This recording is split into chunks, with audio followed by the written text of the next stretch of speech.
നമസ്കാരം. കുറേ കാലമായിട്ട് വിചാരിക്കുന്ന ഒരു കാര്യമാണ്. അത് അടുത്തിട ഞാൻ അനന്തകുമാർ എന്ന് വിളിക്കുന്ന ഒരു വിഷമം. ഞാൻ സാറെന്ന് വിളിക്കാറുണ്ട്. കാരണം അത് ബ്രിട്ടീഷുകാരുടെ ഒരു സ്റ്റൈലാണ്. മഹാത്മാ എന്നാണ് സിൻഹള ഭാഷയിൽ അഡ്രസ് ചെയ്യാറെന്ന് കേട്ടിട്ടുണ്ട്. അന്യോന്യം അഡ്രസ് ചെയ്യുന്നത് മഹാത്മാ എന്ന് പറഞ്ഞിട്ടാണ്. അപ്പോൾ മഹാത്മാ അനന്തകുമാറും ഇവിടെ വന്നപ്പോൾ പരിചയപ്പെട്ടിട്ടുള്ള അടുത്ത ബന്ധുക്കളായിട്ടുള്ള മുഖപരിചയമുള്ള എൻ്റെ ഏറ്റവും ഇഷ്ടപ്പെട്ട വിഷയം സിവിൽ സർവീസ്. അങ്ങനെ പല ബന്ധങ്ങളും ഉണ്ടാക്കാൻ സാധിക്കും. ഞാൻ വരുന്നതും വർക്ക് ചെയ്യുന്നതും ബാബയുടെ നാട്ടിലാണ്. ഞാൻ ആന്ധ്രാപ്രദേശിലാണ്. ഇപ്പോൾ ആന്ധ്രാപ്രദേശിലാണ്, തെലങ്കാനയിലുമല്ല. ഞാനവിടെ തിരുപ്പതിയിലൊരു യൂണിവേഴ്സിറ്റിയുടെ വൈസ് ചാൻസലറാണ്. ഇപ്പോൾ അടുത്ത കാലത്ത് അത് വിട്ടു. അതിൻ്റെ പ്രോവോസ്റ്റാണ്, ഒരു അഡ്വൈസറി പോസ്റ്റിലാണ്. അങ്ങനെ ഞാൻ അവിടെ പോയി നടന്നപ്പോഴാണ്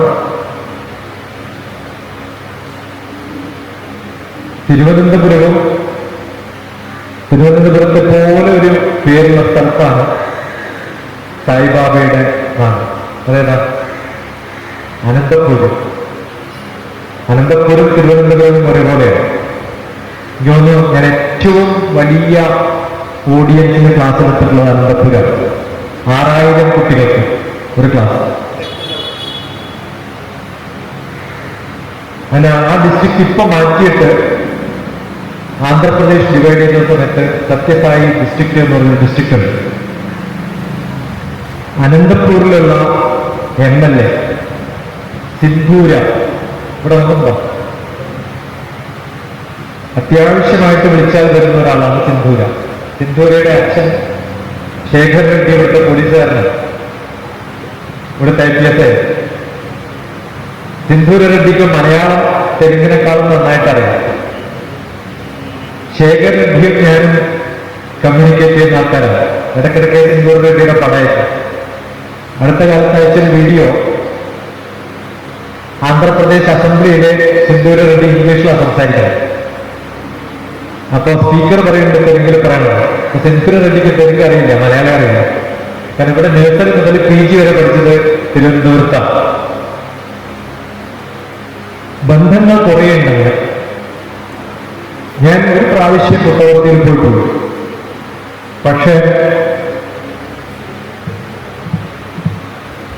എനിക്കറിയില്ല, വളരെ റയറായിട്ടുള്ള ഭഗവാൻ ശ്രീ സത്യസായി ബാബയുടെ ഒരു പടം മൈസൂർ പാലസിൽ എൻ്റെ ഒരു അകന്ന ഗുരു എന്ന് വേണ്ടി പറയാം. സ്വാമി ഭുവ എന്ന് പറയുന്ന ഒരാൾ ഫിസിക്കൽ യോഗയുടെ ഒരു ദാതയാണ് സ്വാമി ഭുവയിൽ അന്ന് സായിബാബ 1940-ലാണ് പടം. എന്നുവെച്ചാൽ 14 വയസ്സുള്ളപ്പോഴുള്ളൊരു പടം. മൈസൂർ പാലസിൽ ഇരിക്കുന്ന ഒരു പടം ഞാൻ പണ്ട് കണ്ട ഓർക്കന്. പലപ്പോഴും പല പ്രോഗ്രാമുകളിലും ഒക്കെ പങ്കെടുക്കുകയും കാണുകയും ചെയ്യുമ്പോഴാണ് നമ്മുടെ ബന്ധങ്ങളൊക്കെ അങ്ങോട്ടും ഇങ്ങോട്ടൊക്കെ യോജിച്ച് ഉണ്ടാക്കിയെടുക്കാൻ സാധിക്കുക. ലോകത്തിന്റെ പല ഭാഗത്തുള്ള ആൾക്കാർ വന്ന് കണ്ട് പഠിച്ച് ജീവിച്ച് മനുഷ്യ സേവനത്തിന്റെ ഒരു പര്യായമായി മാറിയിട്ടുള്ള ബാക്കി പല ആത്മീയ നേതാക്കന്മാരുണ്ട്. എനിക്ക് തോന്നുന്നു ഇന്ന് നമ്മൾ അറിയപ്പെടുന്ന സ്പിരിച്വൽ ആധ്യാത്മിക രംഗത്ത് ആദ്യത്തെ സേവനമാണ് ആധ്യാത്മികതയുടെ, മാനവികതയുടെ മൂല്യം എന്ന് ലോകത്തെ പഠിപ്പിച്ചിട്ടുള്ള ഭാരതീയമായിട്ടുള്ള, നമ്മൾ ശ്രീ ശങ്കരനെ കുറിച്ചൊക്കെ പറയാം. പക്ഷെ മാനവ സേവയിലൂടെ ആധ്യാത്മികതയ്ക്ക് അദ്ദേഹത്തിന് എത്താൻ സാധിച്ചിട്ടില്ല. പഠനവും പുസ്തകങ്ങളും വ്യാഖ്യാനങ്ങളും ജ്ഞാനത്തിന്റെ ലെവലിൽ മാത്രം ജീവിച്ചിട്ടുള്ള ശങ്കരൻ. മിനിഞ്ഞാന്നായിരുന്നു ശങ്കരാചാര്യരുടെ ബർത്ത് ആനിവേഴ്സറി നടന്നത്. എൻ്റെ യൂണിവേഴ്സിറ്റിയുടെ പേര് ആദിശങ്കര യൂണിവേഴ്സിറ്റി എന്നാണ്. പക്ഷെ മാനവ സേവയ്ക്കാണ് പ്രാധാന്യം. അതാണ് അത്യാവശ്യമായിട്ട് വേണ്ടത്. ആത്മീയത സേവനത്തിന്റെ മാർഗത്തിലൂടെ നടപ്പിലാക്കുമ്പോഴാണ് സേവയാവുന്നത്. മനുഷ്യന്മാരെ പ്രേമിക്കുമ്പോൾ അത് പ്രേമവും, മനുഷ്യൻ ഭഗവാനെ പ്രേമിക്കുമ്പോൾ അത് ഒരു വലിയ സങ്കല്പത്തിന്റെ ഭാവമായി മാറും. അതാണ് ഭക്തി. അങ്ങനെ ഭക്തി പാരമ്യതയിലെത്തുമ്പോഴാണ് ഭഗവാനും മനുഷ്യനും ഒന്നായി മാറുന്നത് എന്നാണ്. ഭഗവാൻ ശ്രീ സത്യസായി ബാബ എന്നാണ് നമ്മൾ പറയാം. ഭഗവാൻ എന്നുള്ളതിന്റെ ഡെഫിനിഷൻ നമ്മൾ ഭാഗവതത്തിലൊക്കെ നോക്കുമ്പോൾ കൃത്യമായിട്ട് കാണാം. അത് ഇന്നത്തെ തലമുറക്ക് പറഞ്ഞു കൊടുക്കുമ്പോൾ ഞാൻ പറയാറുള്ളത്, ഭഗവാൻ എന്നുള്ളതിന്റെ വാക്കാണ് സുപ്രീം പേഴ്സണാലിറ്റി എന്നാണ്. ഭഗവാൻ സുപ്രീം പേഴ്സണാലിറ്റി എന്നാണ് നമ്മൾ പറയുന്നത്. അപ്പോൾ ഒരു പേഴ്സണാലിറ്റി, ഒരു മനുഷ്യൻ, സാധാരണ മനുഷ്യൻ എല്ലാ ഗുണങ്ങളും ചേർന്ന് അങ്ങേ അറ്റത്തെത്തുമ്പോൾ എത്തുന്ന ഒരു വ്യക്തിയാണ് ഭഗവാൻ എന്നാണ്. അതിനെന്തൊക്കെയാണ് ഗുണങ്ങൾ വേണ്ടത് എന്നാണ്. ആ ഗുണങ്ങള് ശ്രീ എന്ന ഒരു വാക്ക്, വിജയി എന്നൊരു വാക്ക്, ധൈര്യം എന്നൊരു വാക്ക്, ജ്ഞാനം എന്നൊരു വാക്ക്, ഗർവ് എന്നൊരു വാക്ക്, എന്തൊക്കെ അഡ്ജക്റ്റീവ്സ് നിങ്ങൾക്ക് ചേർക്കാൻ പറ്റുമോ അതൊക്കെ ചേർത്ത് വരുമ്പോൾ ഉണ്ടാവുന്നതാണ് ഭഗവാൻ. അതാണ് സുപ്രീം പേഴ്സണാലിറ്റി. ലീഡർഷിപ്പിൽ ഏറ്റവും ലീഡറായിട്ടുള്ളതാണ്. എനിക്ക് തോന്നുന്നു അങ്ങനെ ഭാരതത്തില് നമ്മുടെ ഈ ഒരു 20th സെഞ്ചുറിയിൽ എത്തിയിട്ടുള്ള ഏക മാനവ സേവകനായ ആത്മീയ പുരുഷൻ, ഭഗവാന്റെ നിലയിലേക്ക് ഉയർന്ന ഒരു വ്യക്തി ശ്രീ സത്യസായി ബാബ തന്നെയാണ്. അത് വളരെ വ്യത്യസ്തമായ നിലകളിൽ എനിക്ക് ഓർമ്മയുണ്ട്. ഞാൻ ഭഗവത്ഗീതയിലെ 15ാമത്തെ അധ്യായം തോന്നും, ഊർധ്വമൂല മതശ്യാഗം എന്ന് തുടങ്ങുന്ന ശ്ലോകം. അത് വളരെ ബ്യൂട്ടിഫുൾ ആയിട്ടുള്ള ഒരു സ്ട്രക്ചർ ഉണ്ടാക്കി വെച്ചിട്ടുണ്ട്. മനുഷ്യന്റെ മൂലം എന്ന് പറയുന്നത് ഗ്രൗണ്ടഡ് ആണ് എന്ന് പറയുന്ന അവിടുന്ന് വളരുന്നതിന് ഒരു ലെവലുണ്ട്. അങ്ങനെ ആ വേരുകള് സ്പിരിച്വാലിറ്റിയിലേക്ക് എത്തുമ്പോഴത്തേക്കും മുകളിൽ നിന്ന് താഴത്തേക്ക്, അത് ഭഗവാൻ കൃഷ്ണൻ ഭഗവത്ഗീതയിൽ പറഞ്ഞിട്ടുള്ള ആ ഒരു കൺസെപ്റ്റ് എടുത്തിട്ട് അതുപോലെ തന്നെ ഒരു ഇത്രയും ബ്യൂട്ടിഫുൾ ആയിട്ടുള്ള ഒരു പിക്ചർ ഭഗവത്ഗീതയുടെ ഊർധ്വമൂല മതശ്യാഗം എന്ന ആ ശ്ലോകം ഞാൻ കണ്ടിട്ടുള്ളത് പ്രവർത്തിയിലാണ്. അങ്ങനെ കൺസെപ്റ്റുകളെ മനസ്സിലാക്കുകയും അതിനെ ചിത്രത്തിലൂടെ മനുഷ്യന്റെ ഉള്ളിലേക്ക് എത്തിക്കാൻ, അങ്ങനെ ഒരു ചിത്രമില്ലായിരുന്നെങ്കിൽ ചിലപ്പോൾ അത് എഴുതി വെച്ചതാണെങ്കിൽ എന്റെ ഓർമ്മയിൽ പതിയില്ല. കാരണം കണ്ണിന്റെ കാഴ്ചക്കാണ് എപ്പോഴും ഓർമ്മകളുടെ തുടിപ്പ് നിലനിർത്താൻ സാധിക്കുക എന്നൊരു ചരിത്രമുണ്ട്. അപ്പൊ അത് നല്ലപോലെ മനസ്സിലാക്കി ജനങ്ങളിലേക്ക് എത്തിക്കാനുള്ള കുറെ മാർഗങ്ങൾ സ്വീകരിച്ചിട്ടുള്ള ഒരു ഭഗവാൻ. അദ്ദേഹത്തിന്റെ ഓർമ്മ ദിനം എന്ന് പറയുന്നത് ഞാൻ പറഞ്ഞത് 1940 അന്ന് 26 ജനിച്ചത്. അപ്പൊ 14 വയസ്സുണ്ടാവും. 14 ആ ടീനേജ് പ്രായത്തിലാണ് മൈസൂർ പാലസിലുള്ള പടം ഞാൻ കാണുന്നത്. എനിക്ക് തോന്നുന്നു പിന്നെ മൈസൂർ പാലസിലെ റെക്കോർഡഡ് ആയിട്ട് ഭഗവാൻ പോയിട്ടുള്ളത് 85 അങ്ങനെ 2 ചരിത്രപരമായ മീറ്റിംഗ് ആണ് മൈസൂർ പാലസിൽ ഭഗവാൻ ഉണ്ടാക്കിയത്. അന്ന് കർണാടകയും മൈസൂരും തമിഴ്നാടും ഒക്കെ ഒരേ സാമ്രാജ്യത്തിന്റെ പോലെ ജീവിച്ചിരുന്നൊരു കാലമാണ്. ലോകത്തിന്റെ ഒരു ഉത്പത്തി എന്ന് പറയുന്ന ഒരു സങ്കല്പം, ആ ഉത്പത്തിയിൽ നിന്ന് വളർന്നു വലുതായി പുതിയ ഗതികൾ കണ്ടെത്തി ആ ഗതിയിലൂടെ എത്രത്തോളം ഉയരാൻ സാധിക്കുമോ അത്രത്തോളം ഉയരാൻ സാധിക്കുമ്പോൾ ആ വഴിയിലൂടെയൊക്കെ സേവകൾ കൊണ്ടുപോകാൻ സാധിക്കുന്ന ഒരു വ്യക്തിയാണ് ഭഗവാൻ എന്നാണ്. ഭഗവാൻ കൃഷ്ണന്റെ രൂപവും ഭാവവും ഒക്കെ അങ്ങനെയാണ്. അതില് ഐശ്വര്യം ഉണ്ടാവും, അത് വിതറുന്ന ജനങ്ങളിലും ഐശ്വര്യമുണ്ടാവും. അതൊക്കെ കാണാൻ സാധിക്കുന്ന കണ്ണുകൾക്ക് പ്രകാശം കിട്ടാൻ എളുപ്പമാണ് എന്നൊക്കെയാണ് ചരിത്രം. അതുകൊണ്ട് തന്നെയാണ് അതൊരു മാഗ്നറ്റിക് ഫീൽഡ് പോലെ അട്രാക്ട് ചെയ്യപ്പെടുന്നതും ജനങ്ങളെ ആകർഷിക്കുന്നതും. അല്ലാതെ അദ്ദേഹത്തിന്റെ ഭാഷ അറിഞ്ഞിട്ടോ ഒന്നുമല്ല. എനിക്ക് തോന്നുന്നു ഇങ്ങനെ ഒരു വലിയൊരു സങ്കല്പം പല ചെറിയ ചെറിയ സെന്ററുകളിലൊക്കെ തുടങ്ങി 10-15 വർഷമായിട്ടുണ്ടാവും ഈ ക്യാമ്പസിലേക്ക് വന്ന് ഇവിടെ നല്ലൊരു കോളേജുണ്ട്. ഒരു രാജ്യത്തിന്റെ പുരോഗതി എന്ന് പറയുന്നത് വിദ്യാഭ്യാസം കൊണ്ടല്ല, മൂല്യം കൊണ്ടാണ്. അപ്പൊ ഇന്നലെ യോഗ ആൻഡ് ആർട്ടിഫിഷ്യൽ ഇന്റലിജൻസ് എന്നൊരു ടോപ്പിക്കാണ് എനിക്ക് ചിദംബരത്തുള്ള ഒരു യോഗ സെന്റർ തന്നത്. ഞാൻ ഇന്ന് വീഡിയോ ഇട്ടിട്ടുണ്ട്. ഇന്നലെ വീഡിയോ രാവിലെ ഇട്ടു. എത്രത്തോളം ചോദ്യം ചോദിക്കാൻ സാധിക്കുമോ അത്രത്തോളം നല്ല ഉത്തരങ്ങൾ തരുന്ന ആർട്ടിഫിഷ്യൽ ഇന്റലിജൻസിന്റെ യുഗമാണിത്. അപ്പോ അർജുനനില്ലായിരുന്നെങ്കിൽ ഭഗവത്ഗീത ഉണ്ടാവില്ല. കൃഷ്ണനാണോ ഗീത ഉണ്ടാക്കിയത് എന്ന് ചോദിച്ചാൽ കൃഷ്ണനല്ല ഗീത ഉണ്ടാക്കിയത്, അർജുനനാണ്. അർജുനന്റെ ചോദ്യങ്ങളാണ് കൃഷ്ണൻ ഉത്തരമായിട്ട് കൊടുക്കാൻ പറ്റിയത്. ഇന്നത്തെ ആർട്ടിഫിഷ്യൽ ഇന്റലിജൻസും അതുപോലെയാണ്. നമുക്ക് എത്ര ചോദ്യങ്ങൾ ചോദിക്കാൻ പറ്റുമെന്നുള്ളതിനനുസരിച്ചിട്ടാണ് നമ്മുടെ കമ്പ്യൂട്ടർ നമുക്ക് ഉത്തരം തരുന്നത്. അപ്പൊ അങ്ങനെ ഉത്തരം തരുന്ന ഒരു AI ഏജന്റ് ആയിരുന്നു ഭഗവാൻ കൃഷ്ണൻ എന്നാണ്. അതിൽ വളരെ സ്പെസിഫിക് ആയിട്ടുള്ള മാനവ സേവയുടെ മാർഗത്തിലൂടെ ഒരു ഏജന്റ് ക്രിയേറ്റ് ചെയ്തിട്ടുള്ളതാണ് എനിക്ക് തോന്നുന്നു സത്യസായി ബാബയുടെ ഭഗവാൻ എന്ന പദത്തിന് അദ്ദേഹത്തെ എത്തിച്ചത്.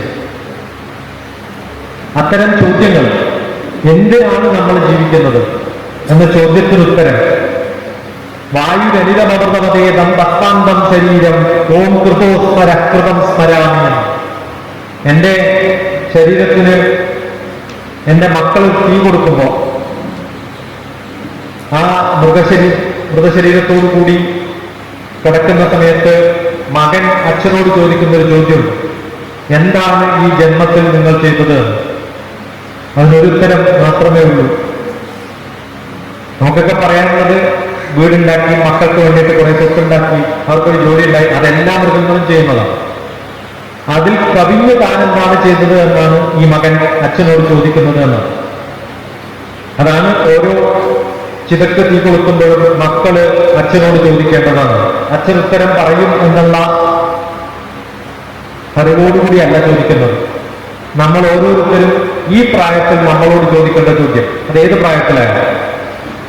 അവനവന്റെ പ്രായത്തിൽ എപ്പോഴെങ്കിലും കേൾക്കാൻ ഭാവമുണ്ടെങ്കിൽ, അതിനുള്ള ഭാഗ്യമുണ്ടെങ്കിൽ ചോദിക്കേണ്ട ചോദ്യം, ഞാൻ എന്തിനാ ജീവിക്കുന്നത്? തിലകൻ ഏതോ സിനിമയിൽ ചോദിച്ചിട്ടുണ്ട്, എന്തിനാ ജീവിക്കുന്നത്, എന്തിനാ പഠിക്കുന്നത്? അതുപോലെ ലോകത്തിന് സേവ ചെയ്യാൻ സാധിക്കുന്ന ഒരു മനുഷ്യനായി മാറുമ്പോഴാണ്.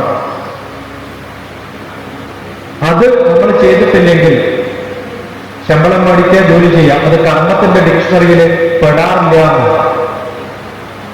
ഭഗവത്ഗീത കൃത്യമായിട്ട് കർമ്മം പറയുന്നത് നമ്മൾ ഡേ ടു ഡേ ചെയ്യുന്ന ഇഡ്ഡലി ഉണ്ടാക്കലും സാമ്പാർ ഉണ്ടാക്കലും അത് കഴിക്കലൊന്നുമല്ല. അത് കഴിഞ്ഞ് താൻ എന്താണ് ജനങ്ങൾക്ക് വേണ്ടി ചെയ്തത് എന്നാണ് ചോദ്യം. വായുരനിതമൃതമതേവം ഭസ്മാന്തം ശരീരം, ഭസ്മമായി മാറുന്ന അച്ഛാ താൻ എന്താ ചെയ്തത്? കൃതോസ്മര കൃതം സ്മരാമി. ഒന്ന് ആലോചിച്ച് നോക്കൂ എന്നാണ് പറയുന്നത്.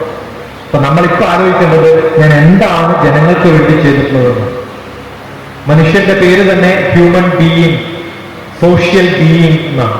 ബീയിങ് സോഷ്യൽ, ബീയിങ് ഹ്യൂമൻ, അതാണ് നമ്മുടെ ക്വാളിറ്റി.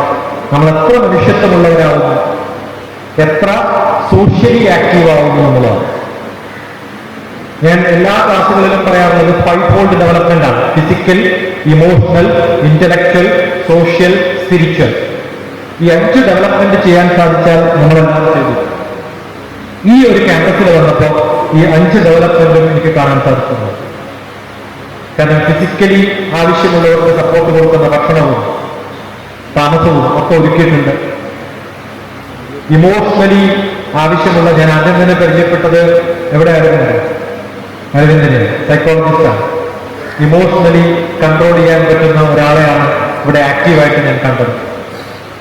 അപ്പോ ഫിസിക്കലി, ഇമോഷണലി, ഇന്റലക്ച്വലി പഠനത്തിനുള്ള ഒരു സെന്റർ ഉണ്ട്. സോഷ്യലി ആക്റ്റീവ് ആയിട്ടുള്ള കുറെ പ്രോജക്റ്റുകൾ നമ്മൾ കണ്ടു. അപ്പൊ ഇതൊരു സ്പിരിച്വൽ സെന്ററും കൂടിയാണ്. ഈ 5 ഡെവലപ്മെന്റ് നടക്കുന്ന സ്ഥലം എപ്പോഴും ദ അൾട്ടിമേറ്റ് ആയിട്ടുള്ള ഒരു മാനവ സേവയുടെ ഉദാഹരണമാണെന്ന് പറയാറുണ്ട്. ഇതാവട്ടെ ഏതൊക്കെ തരത്തില്, എങ്ങനെയൊക്കെ, എന്തൊക്കെ, എവിടെയൊക്കെ, where, when, why, what, how എന്നാണ് ചോദിക്കാറ്. എന്തൊക്കെ ചെയ്യാൻ സാധിക്കുമോ അതൊക്കെ ചെയ്തുകൊണ്ട് മുന്നോട്ട് പോകുമ്പോൾ എന്തെങ്കിലുമൊക്കെ കോൺട്രിബ്യൂട്ട് ചെയ്യാൻ സാധിക്കുമെങ്കിൽ അതിനുള്ള ഇൻഫ്രാസ്ട്രക്ചർ ഉണ്ട്, ഫെസിലിറ്റി ഉണ്ട്, നല്ല ആക്റ്റീവായിട്ടുള്ള ബോർഡ് മെമ്പർമാരും ഡയറക്ടർമാരും അതിന്റെ ചുക്കാൻ പിടിക്കുന്ന മഹാത്മാവും കൂടെയുണ്ട്. വലിയൊരു സങ്കല്പത്തിന്റെ, നമ്മുടെയൊക്കെ ഒരു ഇൻസ്റ്റിറ്റ്യൂഷൻ ബിൽഡിംഗ് എന്ന് പറയുന്നത് എളുപ്പമല്ല. അത് ഉണ്ടാക്കിയെടുക്കാൻ മെയിൻറ്റെയിൻ ചെയ്യാൻ അതിനേക്കാളും ബുദ്ധിമുട്ടാണ്. ചിലപ്പോൾ ഉണ്ടാക്കാൻ എളുപ്പമില്ല, പക്ഷെ അതിന്റെ പ്രൗഢിയോടുകൂടി, അതിന്റെ മേന്മയോടുകൂടി അത് ഊർജ്ജസ്വലമായി വൈബ്രന്റായി മുന്നോട്ട് കൊണ്ടുപോകാൻ കുറേ ആക്ടിവിറ്റികൾ ഉണ്ടാക്കിയെടുക്കണം. ലോകത്തിന്റെ പല സ്ഥലത്തും വലിയ ഇൻഫ്രാസ്ട്രക്ചർ ഒന്നും നടക്കാതെ നിൽക്കുന്ന കാണാം. അയർലൻഡിലായിരുന്നു കഴിഞ്ഞ ആഴ്ച. അവിടെ ചർച്ച് ബാർ എന്നൊരു ബാറുണ്ട്. ഒരു കാലത്ത് ചർച്ചായിരുന്നു. ചർച്ച് മതിയാക്കിയപ്പോ അത് വിറ്റത് ബാറിനാണ്. അവിടെ ബാർ നടക്കാണ് കണ്ണീരിക്കുന്നത്. അപ്പൊ ഒന്ന് സ്പിരിച്വാലിറ്റി ആയിരുന്നു, പിന്നെ സ്പിരിറ്റാക്കി മാറ്റിയെന്നാണ്. അപ്പൊ പലപ്പോഴും ഇൻസ്റ്റിറ്റ്യൂഷൻ ബിൽഡ് ചെയ്ത് അത് കൊണ്ടു നടന്ന് അത് മെയിൻറ്റെയിൻ ചെയ്ത് അത് നാൾക്കുനാൾ ഉയരത്തിലേക്ക് കൊണ്ടുവരാൻ വലിയ കുറേ സ്വപ്നങ്ങളും കുറേ ഭാവങ്ങളും ഒക്കെ ആവശ്യം. ഈ ടീനേജിലെത്തിയിരിക്കുന്ന ഈ ഒരു ഇൻസ്റ്റിറ്റ്യൂഷന് അഡൽട്ട്ഹുഡും അത് കഴിഞ്ഞ് പാരന്റ്ഹുഡും ഒക്കെ ഉണ്ടാക്കാനുള്ള ഭാഗ്യം ഉണ്ടാവട്ടെ. ഇത്തരം ഓർമ്മകളുടെ ദിവസം ഭഗവാന്റെ സന്ദേശം നമ്മളിലേക്ക് എത്തിക്കുമ്പോൾ നമ്മൾ ബാക്കിയുള്ളവരിലേക്ക് ഇത് പറഞ്ഞു കൊടുക്കാൻ അങ്ങോളം ഇങ്ങോളം എനിക്ക് തോന്നുന്നു ഇത്തരം സെന്ററുകൾ വളരെ ചുരുക്കം മാത്രമേ ലോകത്ത് കാണാറുള്ളൂ. ഭാരതത്തിന്റെ വടക്ക് കിഴക്ക് മുതൽ തെക്ക് പടിഞ്ഞാറ് വരെയുള്ള ഓരോ മുക്കിലും മൂലക്കും യാത്ര ചെയ്തിട്ടുള്ള ആളാണ് ക്ലാസ് എടുക്കാൻ വേണ്ടി. അപ്പൊ ഇത്തരം വലിയൊരു സെന്റർ ഇൻസ്റ്റിറ്റ്യൂഷൻ, അതും സിറ്റിയുടെ തൊട്ടടുത്ത്, ക്യാപിറ്റൽ സിറ്റിയുടെ തൊട്ടടുത്ത്, വലിയ ഹോപ്പും സ്കോപ്പും ഒബ്ജക്റ്റീവും ഒക്കെയുള്ള ഒരു ഇൻസ്റ്റിറ്റ്യൂഷനാണ്. അത് വളരാനുള്ള എല്ലാ മാർഗവും ഉണ്ടാവട്ടെ എന്ന് പ്രാർത്ഥിക്കുന്നു. ജഗദീശ്വരനോട് എവിടെയെങ്കിലും ഒരു പങ്കുണ്ടാവുമെങ്കിൽ അത് പൂർണ്ണമായിട്ടും ഒരു സേവയായി കരുതാൻ, ഒരു മാനുഷിക മൂല്യങ്ങളുടെ അംശങ്ങൾ ബാക്കിയുള്ളവരിലേക്ക് എത്തുമ്പോഴാണ് നമുക്ക് അത് പകർന്നു കൊടുക്കാൻ സാധിക്കുന്ന. നമുക്കൊക്കെ ഇന്നൊരു കൺസേൺ ഉണ്ട്. ആ കൺസേൺ അടുത്ത ജനറേഷൻസിലേക്ക്, ജെൻസി എന്ന് പറയുന്ന ഇന്നത്തെ ടീനേജിലേക്ക് എത്തിക്കാൻ സാധിക്കുന്നത് തന്നെ വലിയ ഭാഗ്യമാണ്. അതിനുള്ള കുറെ ആക്ടിവിറ്റികൾ ഉണ്ടാവട്ടെ എന്ന് പ്രാർത്ഥിക്കുന്നു. ഈ ഒരു അവസരം തന്നിട്ടുള്ള മഹാത്മാവിന് നന്ദി, നമസ്കാരം. ഇടയ്ക്കിടയ്ക്ക് കാണാനുള്ള ഭാഗ്യം ഉണ്ടാവട്ടെ എന്നല്ല പ്രാർത്ഥിക്കാമെന്ന് പറയാറ്. എന്റെ ഗുരു എന്നോട് പറഞ്ഞത് എന്നെ കൊണ്ട് നിങ്ങൾക്ക് ഒരു ഉപകാരവും ഇല്ലാതിരിക്കട്ടെ എന്ന് പ്രാർത്ഥിക്കുന്നു. നന്ദി, നമസ്കാരം.